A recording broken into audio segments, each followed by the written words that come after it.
Maitanong ko lang gusto ko klaro at gusto ko honest kayo sa akin. Ayoko ng Opo. mikos-mikos, ayoko ng sinungaling.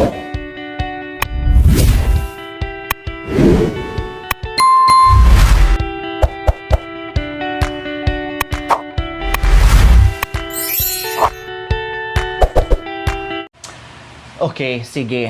Tapos na yung tawanan. Dito naman tayo sa seryoso, ha? Opo, sige. Okay, sige. So, ayan po mga kabayan. Napag-usapan na natin ito sa live natin regarding doon sa tubig.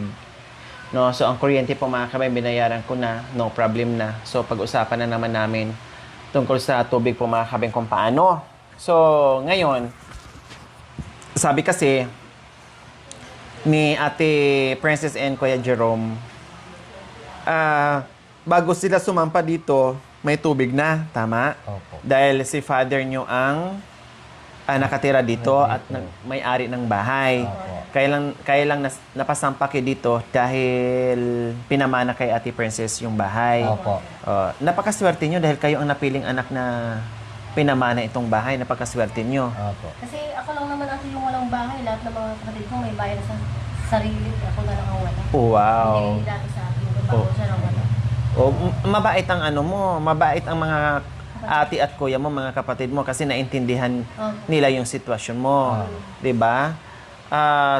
Tapos mabait din ang magulang mong lalaki, no, at saka yung babae kasi talagang ang bahay na ito ay binigay sa inyo. Then naawa siguro sa sitwasyon nyo, lalo na sa mga bata para hindi kayo magmumukhang kawawa dyan. Opo. So ngayon po mga kababayan, pag-usapan namin yung tubig.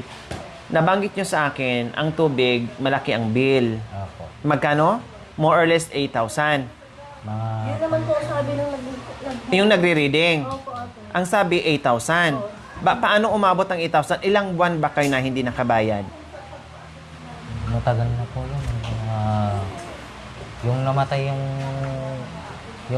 yung father niya. Tapos nagpipitas kami ng mga mais. Tapos, mga ilang buwan kaya? Tansya nyo? Hindi lang buwan? Taon? Mga pan na siguro,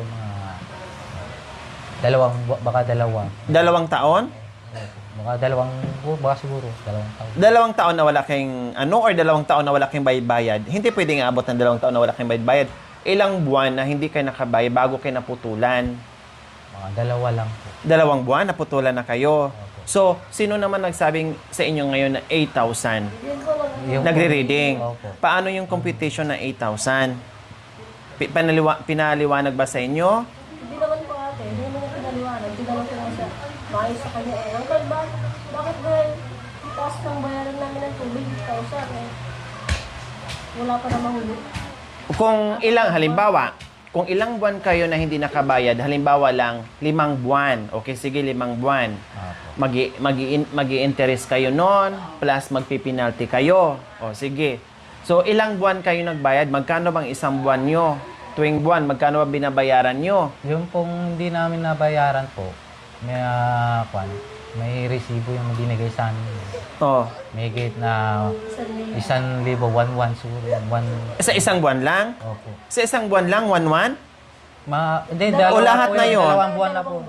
Tubig ko na yun. Oo, Kunti 2 lang buwan. kayo. 2 buwan po yun. 2 buwan, 1,100 sa 2 buwan. 1,001. O, sabihin natin 1,000. 1,100. 1,100. Sige, 1,100. O, sige, sabihin na natin 1,500. Tapos plus penalty, plus interest. O, sige. Pero hindi aabot ng ganun na bongga na 8,000. Pero hindi pa kayo nakapunta sa... Doon kami nagulat lang yung sinabi yung... yung sinabi lang doon sa nagre-reading. Opo. Pero hindi nyo talaga pinuntahan sa opisina, Hindi na po. sinigurado kung magkano talaga ang babayaran nyo. Opo. Sinabi lang doon, base sa nag-reading Opo. ng tubig nyo. Opo. Akala ko, nung sinabi ng nag-reading, tapos pumunta kayo doon sa opisina at chinik nyo, kinonfirm nyo na ganito ang binayaran, bakit hindi kayo pumunta? Kinonfirm doon, magkano po ba talaga? Di ba itong buwan lang ang hindi namin nabayaran? Bakit umabot sa ganito? Hindi kayo nagganon doon. Hindi na po. Okay. So, ngayon, mga kababayan, napag-usapan po natin kanya-kanyang batong suggestions, opinions po mga kabayan. Maitanong ko lang gusto ko klaro at gusto ko honest kayo sa akin. Ayoko nang mikos-mikos, ayoko nang sinungaling kasi ako, mapagmahal akong tao sa mga taong nagsasabi ng totoo.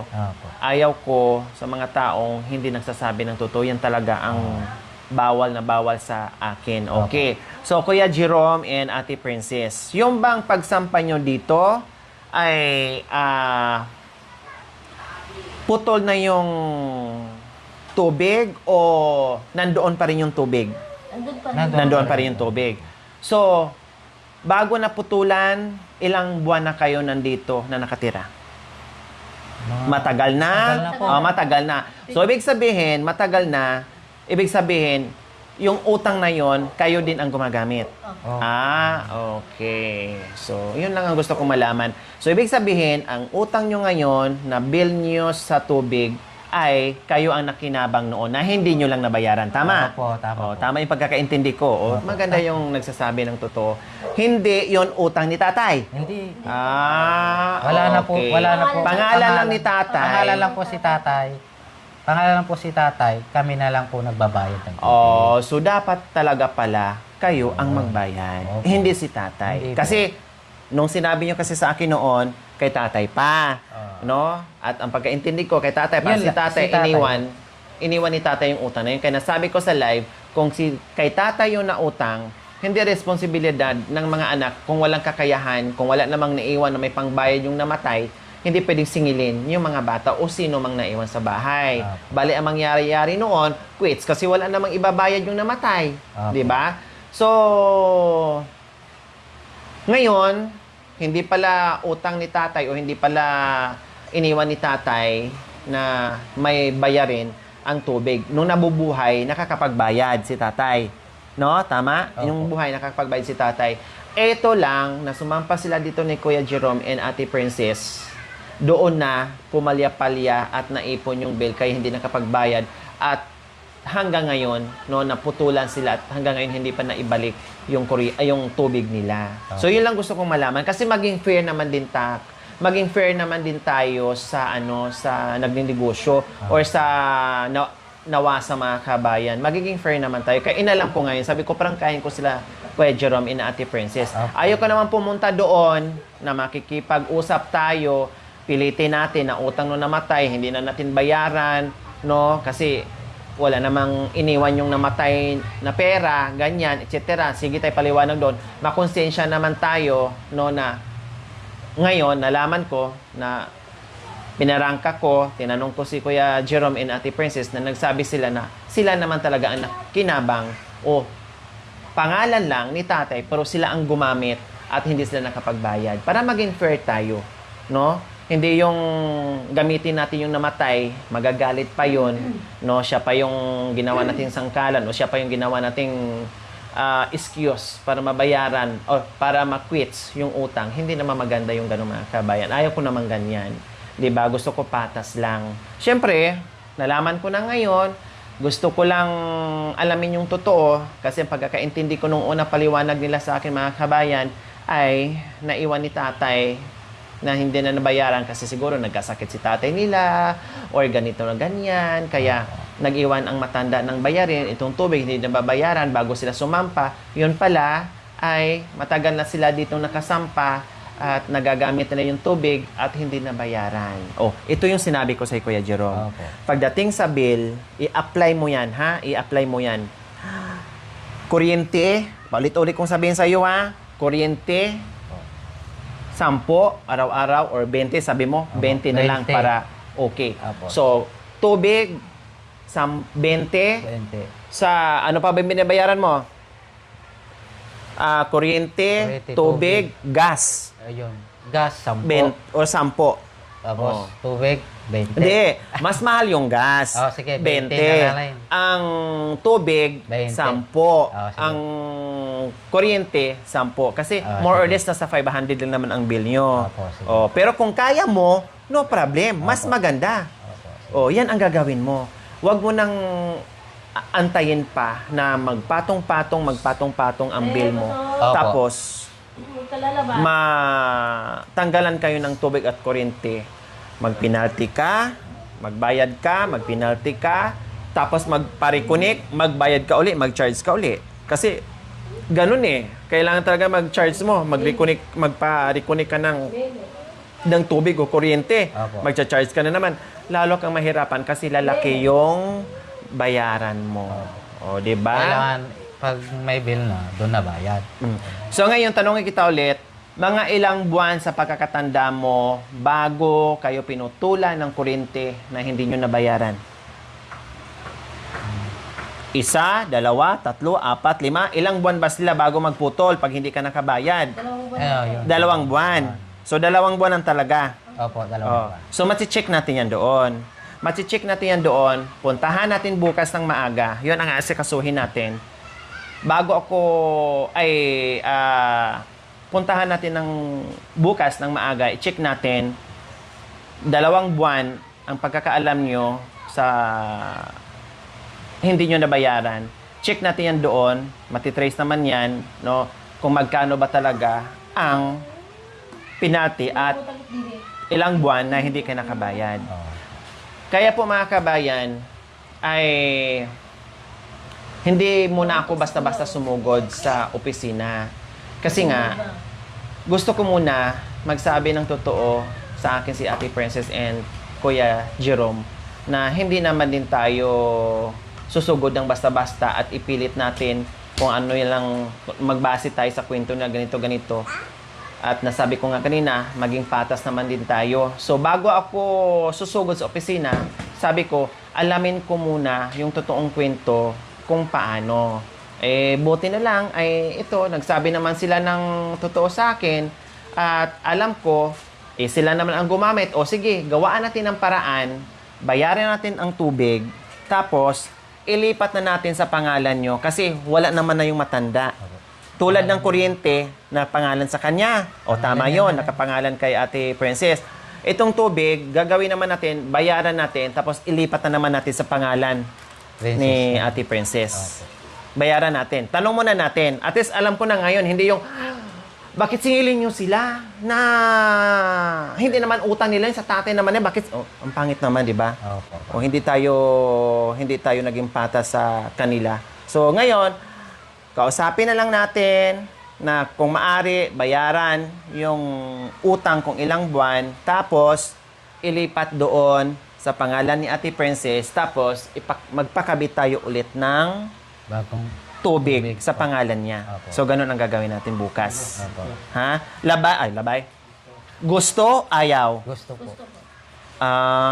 Okay lang kung ayaw nyo, no problem. Gusto po. Ha? Gusto. Ang Gusto. narinig ko kasi, wag na lang kasi magdagdagan ang bayad namin buwan-buwan. Oo, wala lang sinabi ha. Ikaw lang sabi. Ikaw, okay sa'yo? Okay. Okay, ikaw na magbabayad. Siyempre, ikaw ang magbabayad, ikaw ang magpipidal. Gusto mo o hindi? Gusto ko. O may libreng tubig dyan. Hindi magpidal lang. O, may libreng tubig dyan, hindi mo na kailangang bayaran buwan-buwan. Magbumba ka na. Magbumba, Ha? mahirapan naman. Okay lang, hindi ka naman na nakakabumba. At least nakakabumba ka doon sa tubig. Iba na naman yung bumba. Ay, Diyos ko. Kuha lang kami ng tubig na nagbumba lang. Parang kumuha lang kami. Alam mo kasi, no, ang tubig dyan mga kabayan, malinaw naman. No, Opo. malinaw, maganda, at libre. Opo. Okay siya sa mga gamit o pang dilig ng halaman, panghugas-hugas, pero hindi tiyak na safe.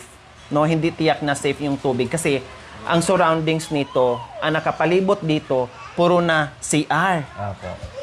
'Di ba? Bawat ilang dalawang di pa lang CR na naman. Dalawang di pa CR, dalawang di pa CR, dalawang di pa CR, tapos nandito yung tubig. Tapos plus drainage pa. Hindi safe. Lalong-lalo na ginagamit nyo sa pang-didi, sa pagsabaw, kanin, pangsabaw. So, hindi safe. Di ba? So, mainam na magpakabit tayo ulit ng tubig. Pero salamat sa kapitbahay nyo na nakakalibre ka ng tubig ng ilang taon. Ilang taon ka nag-iigib dyan? Mga matagal na rin. Matagal. O, di ba? Ang bait ng may-ari. Pero, pagdating doon sa kaligtasan, hindi tayo tiyak na safe yon kasi napalibutan na. Unless lang, kung malayong kapitbahay, Opo. no, okay lang yun. Ito kasi housing dikit-dikit. Opo. 'Di ba? Nakita nyo naman, Opo. isang linya dito, puro Puso Parang- Negro, nandiyan lang. Parang kwan ng ice, parang kwan ng mga high school. Oh, parang eskwelahan ang ibig mong sabihin. Oh, yun nga. Kaya hindi tiyak na safe yun. Delikado. No, magkakasakit din kayo. So, ayun po mga kabayan, inalam ko lang. Sabi ko,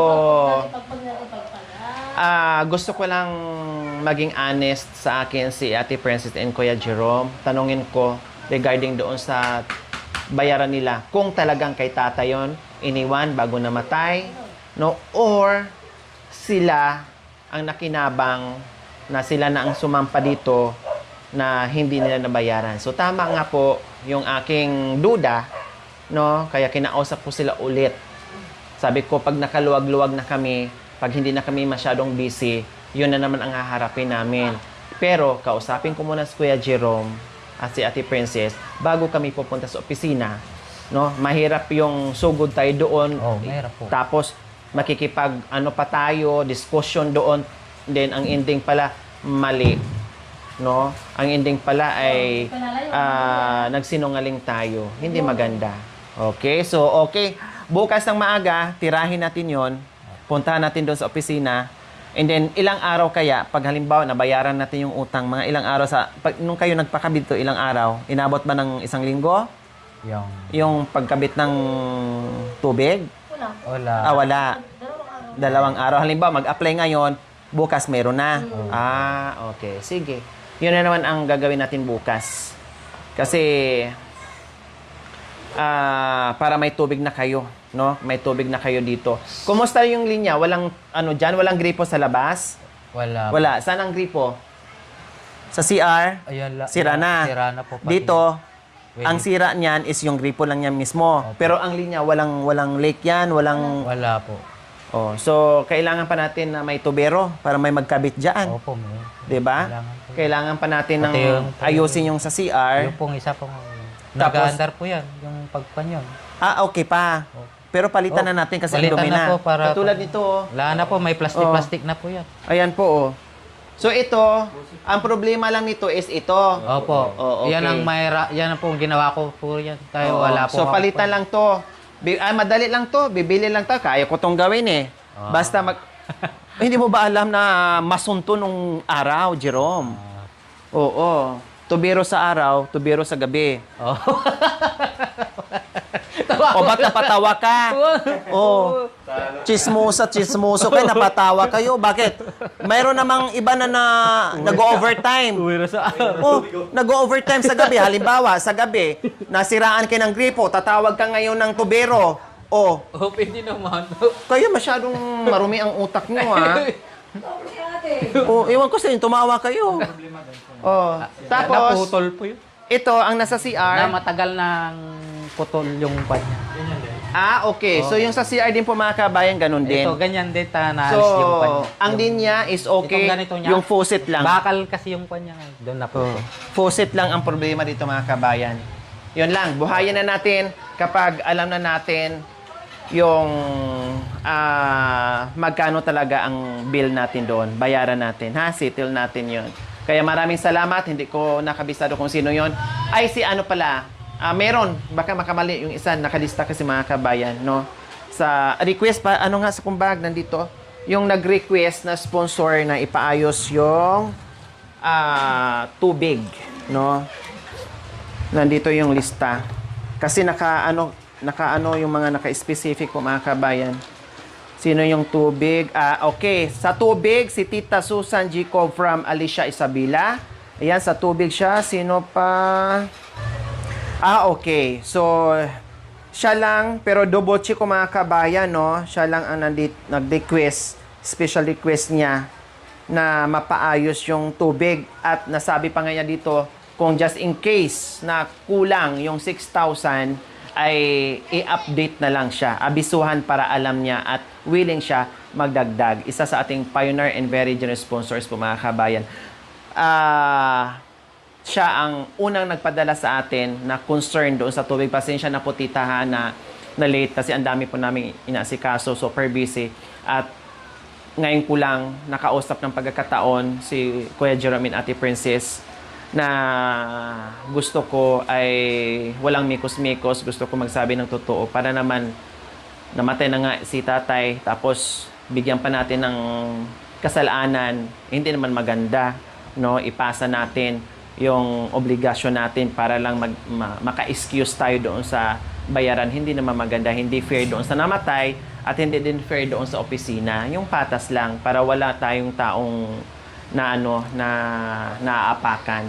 Okay? So, yon alam ko na, ang nabasa ko lang dito na patubig, hindi ko na masyadong kabisado mga kabayan, ay si Tita Susan Jacob from Alicia, Canada. Ay lang naman dito ang nabasa ko mga kabayan. Yung iba kasi nakaano din pare-parehas ng gusto. At yung iba ay iba naman ang request ng mga kabayan. Pero lahat na yon pinagsama-sama natin basta yung mga special request nila magawa natin. Okay? So, bukas Jerome, mga Ate Princess, bukas tayo na magkasama ni kasi yung mga bata, no? Agahan natin pagdating ko dito ay yun kaagad ang puntahan natin sa opisina. Mag-almusal ka na para just in case na matagalan tayo doon sa opisina ay hindi ka magugutom. Ha? Yun ang gagawin natin. Magising ka ng umaga, maligo na, magbihis na, kumain, at mag-antay sa akin para pagdating ko, layas na tayo kaagad. Saan tayo pupunta? Ha? Saan tayo pupunta? Magtaanan na daw kayo. Ikaw talaga kuya ah. Ayun, dalawa. Magtaanan kayong dalawa kasi dito na rin ako titira. Kaya na. Gusto ni Jerome din, no? Dalawa na kami si... Saan kami? Marami na Saan kami nasakay? Doon sa... sa pedal. Sa Pidal? Mapapagod siya, wag yun. Ikaw yung magpidal. Ikaw ah. Naka-ready na yung mga gamit mo dyan, Oh, naka-garbage nandiyan, no? bag na. Ikaw magbilang na punasa ko yung family. Tapos naka-ready na rin dito yung lagayan pag naghakot ako ng mga gamit ko, di ba? O sige na, pagtama na rin kayo. Sige, gano'n lang bukas ha. Ayusin natin ha. Opo. Okay, so ayun na mga kabayan. Yung gusto kong itanong at pag-usapan namin ay nasolve na. Kasi iklaro ko lang, no? Kiniklear ko lang mga kabayan. Kaya sabi ko, okay. Sabi ko, mag-usap tayo, Jerome. Gusto ko totoo ha, magsabi. Kasi lalo ako mapamahal sa mga taong nagsasabi ng totoo. Ayaw ko yung making story, ayaw ko yung paawa effect. Gusto ko natural, gusto ko totoo. No? Yung deserve talaga sa tulong na kung ano yung tulong na ipagkaloob sa atin. Okay? So, basta, ayun. And then, punta muna kami doon. Maghanap ako ng ano. Okay, see you. Maraming salamat po mga kabayan sa aking mga mapagmahal na mga sponsors, subscribers, followers, YouTube members, viewers, commentators, sa lahat na nagtiwala sa aking munting adikain. Maraming salamat. See you next episode mga kabayan. We love you all. God bless us all. Bye. Mwah. Thank you for watching. Don't forget to like, share, and subscribe.